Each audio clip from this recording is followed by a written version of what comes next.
Time for us to welcome David Brady to the show. DB, how are you getting on? Sure, buddy. How are you keeping? Hope all is well. I'm very well. How's the head? Good. Head is good. Head is good. Yeah, I have to say. The weather helps, and I suppose that more importantly, the heart is even stronger. So that's the main thing. It's funny how I think for a lot of people it kind of comes and goes. The existential fear of Jesus, what the hell's going on? To actually, you know what? I've found a bit of a rhythm here. Yeah, it's the ebb and flow of it, and you're kind of going, oh, here we go again. But you're kind of going, you know what? We have to take some positives in some way, shape, or form out of it. And look at that. For me, this is not about sport; it's about life and everything else. It's a chance to recalibrate, reset, and saying, you know what I've been doing, the way I've been living, and the way I've been working.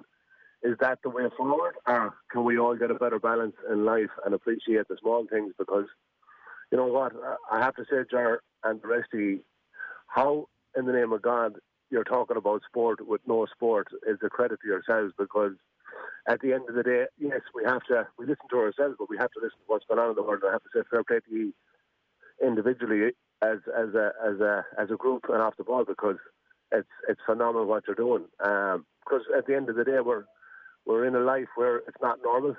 Things aren't happening that always happen. Then we just have to compromise. Some of the nicer things I've seen, and even talking to people over the last couple of days, is that, you know what, people are out kicking ball out their back garden or out in the green with their dad again. I've never seen as many kids one-to-one with their dad, or, you know, two kids and their dad kicking a ball to each other in the park. You don't see that no more. And I think, you know, for me, it's the small things that I'm taking out of it. Yeah, life lessons for all of us to live better lives by thrust upon us and forced upon us. But at that point you're making about everybody looking around going, is this how I'm supposed to be living my life? Is this like,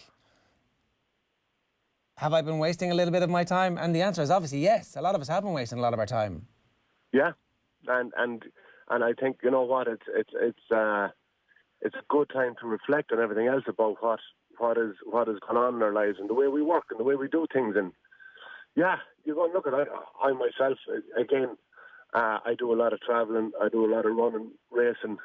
Yes, I have to go on and travel internally and externally in the country, but it's still, can you provide some of what I do in a different way, in a different format that saves me time and probably other people time as well.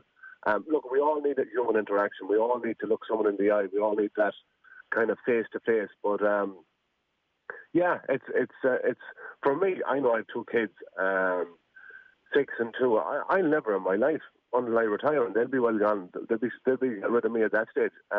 Never spent as much time with them, quality time, or, again, as the man says, giving off time, some of it. But you kind of say, you know what, hold back. Don't lose the rag, and I do be telling them the same thing to myself. Don't lose the rag with Daddy. I'm only here with you too. But it's good. It's good. Does that work? Is that the best bit of advice that we're going to get today? Tell your kids don't lose the rag with me. Does it work? Yeah. Put the hands up. I'm only here with you too. Let's roll this together.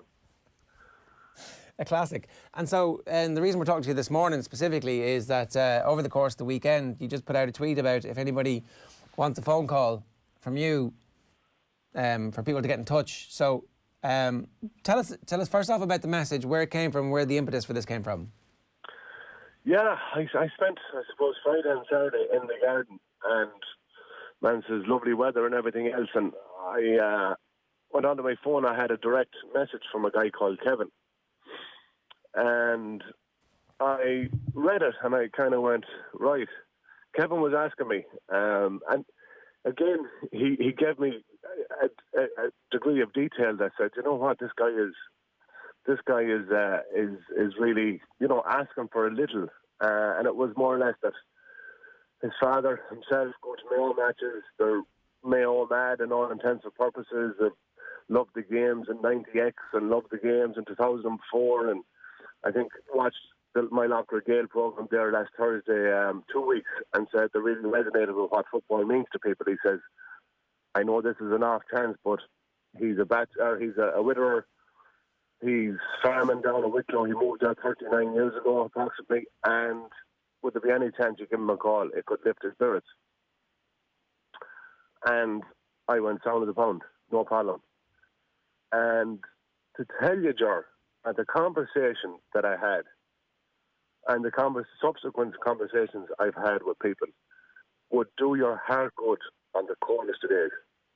And it turned out that Tom was herding 2 heifers when I rang him. And I'm kind of going to myself, right, how do I pitch this? Because, geez, maybe he mightn't even remember David Brady. So I went, Tom, how are you doing? You don't know me. He goes, I don't. I says, I don't know, have you ever heard of me anyway? But I says, my name is David Brady. I'm from Ballinal, Mayo, and I played GAA for Mayo for 16 years. And I could sense it straight away. He went, is this a skit? I says, no, Tom, it's not. I says, I know you're down there in Wicklow, and you've been GAA-mad like myself. I said, look, Kevin, your son, give me your number. I hope you don't mind me ringing you. And for the next 25 minutes, I had one of the nicest conversations, and about life and about football, and like he broached the subject. You're into cancer yourself, and I work in the area of oncology, and that was for me a sign to say, well, I says, what have you had experience with yourself? And it was more or less that his wife died 15 years ago. And you know what? From any man and everything else, he was more or less saying, yes, he missed his wife. And we went through conversation about his 2 grandkids, and his way of saying he loved his grandkids was, I do be a bit narky, but the 2 grandkids, they've softened me up. And it wasn't sad, but it was lovely. And this is a man, and it turned out at the very end of the conversation that the 2 heifers that he was herding was for an 83-year-old neighbour who had a veterinary test that next morning. And he was doing his good while I was doing my very small piece. But the minute I came off that, I said, you know what? I can do that. So I did put out the message to say, if there's anyone in any corner of the country or the world that has a mother, a father, and I said heifer as well, that wants to talk to you, I'll talk it. And to say it has been absolutely heartwarming. It has been unbelievable, the conversations I've had in every corner of the world. New York, England, Spain, down to Mayo, down to Irish, to Dublin, people living in Dublin. It's just been absolutely fantastic. And it hasn't been, what I've done, George? I've listened. And it hasn't really been about football. It has, yes, in the context of me ringing them. The hardest job to have is to get them to believe me first.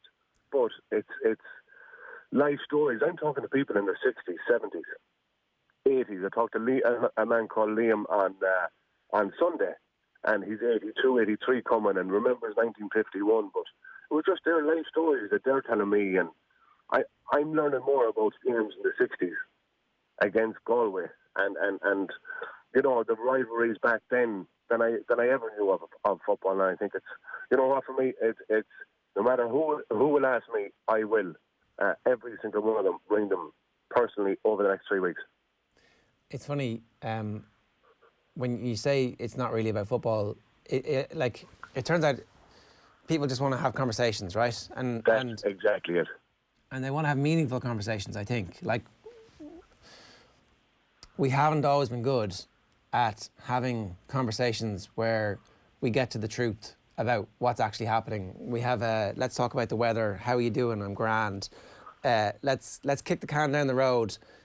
Whereas actually, it turns out everybody's lonely at some level, unless you actually find people not to be lonely with. And I think that there's probably an honesty coming about people's conversations now for the first time. Oh, Ger, I'm telling you. And man says 20, I'd say the minimum I've on to anyone is 10 minutes. 35, 40 minutes have been the longest. I phoned a man, Thomas, yesterday. His son got in contact with me. And he tells me his life story. He was 7 when he had TB. Missed national school. Went working on it with his hands, labouring.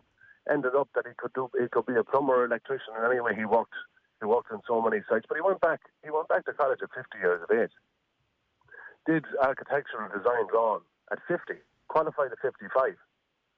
Now he's 67. And he had his heart stopped 5 times last August. And he said, you know what? He says, I was gone because I put the head back and I was gone. And every time he said the heart stopped, I knew I was gone. I'm going, Jesus, this is life. This is a man that I've never met before. Rang him, and again, you're David Brady, are you? I said, I am, Tom, I am. And we're trying to make myself believe I was who I was. But the conversation I had with him, and he's had pneumonia twice, so he's in a very, very vulnerable place from a health point of view. But I had a 25-minute conversation with him yesterday, and it was, you know what? I'm coming off these phone calls with a pep in my step. And I think it's even Alan Brogan, in all fairness to Alan, if you look at Alan's Twitter page now, he has some amount of phone calls to make, but Alan is doing it as well. And you can see some of the messages that's coming back from the sons or daughters, or like, you rang my mother today, you don't realise how much it meant to her. These small things. And for us, look at, man says, yes, we're still working from home. We have time. And it's to make that call and ask. And all I'm asking is, how's things? How are you keeping?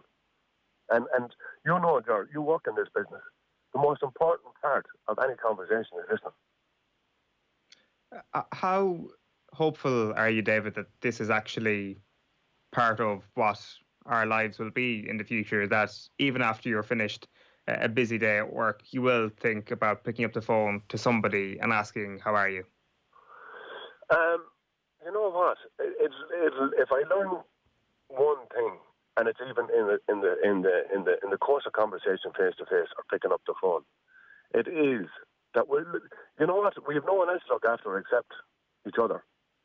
Whether you're, and I think it is the whole thing now of you're nearly stepping sideways on. You're just stepping 20 yards from humanity every time you meet someone, or it's not natural to us. And the one thing we can still do is talk. We can still converse. We can still get each other's message across. And again, as you said, the most basic thing: how are you? Because it's not natural for us to be dodging people on the street or in a path or walking 10 yards across the other side of the road. And that's what's going to be for a while to come yet, and a good while to come yet, months, from a social distancing point of view. But it's look at, and no matter where you go, we haven't got games on, we haven't got sport, but we have our conversations and we have our voices. And whether it's face to face on the other side of the street or the other side of the garden fence or on the phone, I think it's good to talk. And I have heard nobody. And I'd say now I'm up on 35 phone calls, 40 phone calls, conversations, and I've had nobody. And these are elderly people. I think we need to take a lesson from these. These are people in the 60s, 70s, and 80s that are not holding back, they're not afraid to say or to tell a story or tell me some part of their lives. There was one more man yesterday I was talking to him, and he's moved out of his house into a bedsit. Very, very, very much involved in GAA. When he moved up, he was a psychiatric nurse from Mayo. Started in a junior club, but had a very, very influential say in a prominent county footballer's life at the minute, that's playing for Dublin at the minute. What was a simple thing from a young coaching perspective, but he's living in a bedsit. His wife does catering in Beaumont Hospital. His son is a physio that's self-isolating because his partner, the buddy that he worked from a physio perspective, got COVID. So he's moved out of his house. And you know what? I had a fantastic conversation with him about what football meant to him. But again, the little things he did for players, or the little, from an under 10 or under 12 coach. Now he goes out for a walk in the morning, and from 7 to 8, and he said, "Don't be laughing at me." He says, "I do a few squats." I think he's 71 years old. I said, "You keep doing your squats." But he was. I've heard nobody in my conversations, boys, negative. Not an absolute one. And they're 60, 70 or 80 years of age.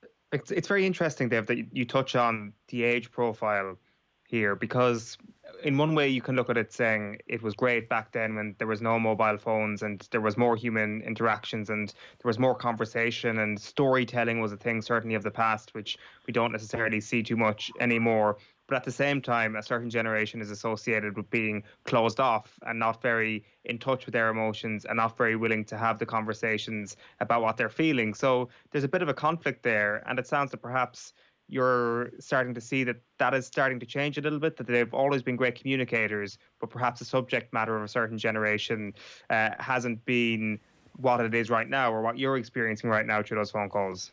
And that's exactly it. And no matter what way you have a conversation in life, it's two-way. And if it's only coming one way, the conversation ends fairly rapid. And again, it is these people that had conversation and had talk and had communication without what we have today, without the conduits that we have today for our own, whether it's social media. And again, yes, phones and computers and laptops and everything else. But yes, these people are losing their own. But we've got to realise, and you know what? I had a phone call last night. A guy said, "Look, will you give John George a phone call?" I said, "I will."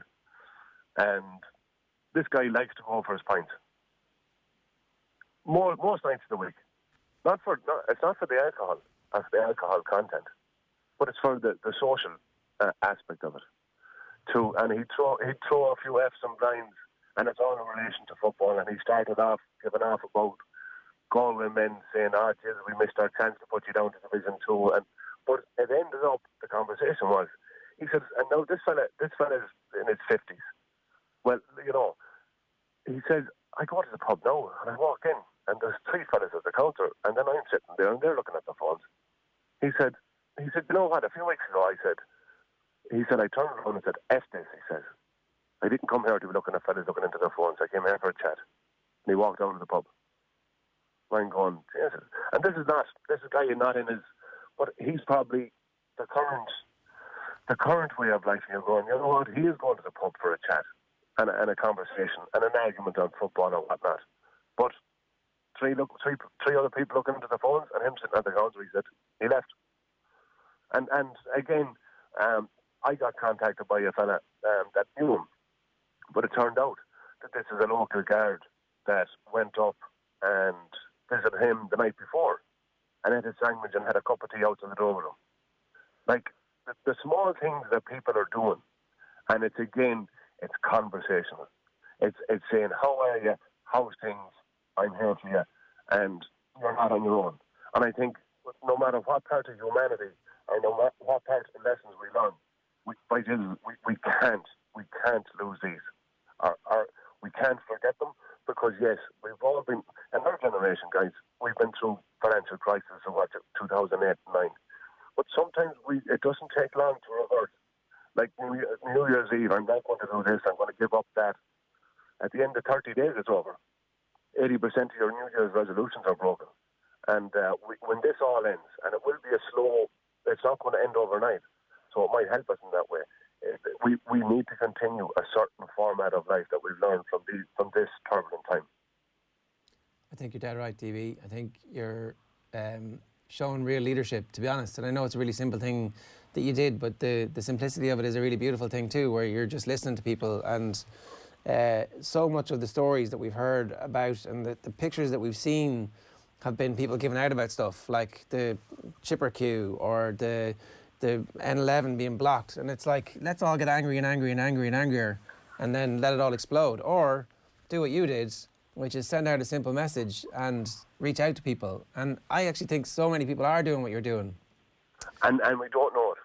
And it's I put the message out, yes, socially, to say, you know what, I'm there if you need it. But the amount of people across, and we know it, we come from three different parts of the country, boys. The amount of people that are doing the small things and you're going, again, it's not a country thing. It's not Kerry or Kildare or Mayo. It's a national thing. Dublin and right across the country. It's the mail. It's a little bit of, I'm here for you. how's things, how are you keeping? And from that, it means that, you know what, you're not alone, or there is someone there. And that, look, there's so many great people out there that are doing small things. And it's you know what, we look back in years to come and say, I remember it, but I learned from it. And maybe I became a better person for it. Well, you are a good man, DB, and I say that without fear of contradiction. I hope your kids take it easy on you. You deserve it. Thanks a million. Boys, an absolute pleasure. Talk to you and keep safe, and we'll see you when the ball is thrown back in. I can't wait for it. DB there giving us some thoughts about what we could all be doing a little bit more of, reaching out to people who might need a chat and who might need somebody to listen to them. You can give us your response to that by WhatsApp 087 9180 180, or you can get us on Twitter, where that whole campaign started. And in fairness, he mentioned Alan Brogan weighed in. I think Johnny Doyle has weighed in as well, so hopefully loads more people are going to take that opportunity, and we'll do our bit to help highlight that too as we can. Now, on the Sunday paper review, Tommy Conlon and Declan Bogue joined Joe Malloy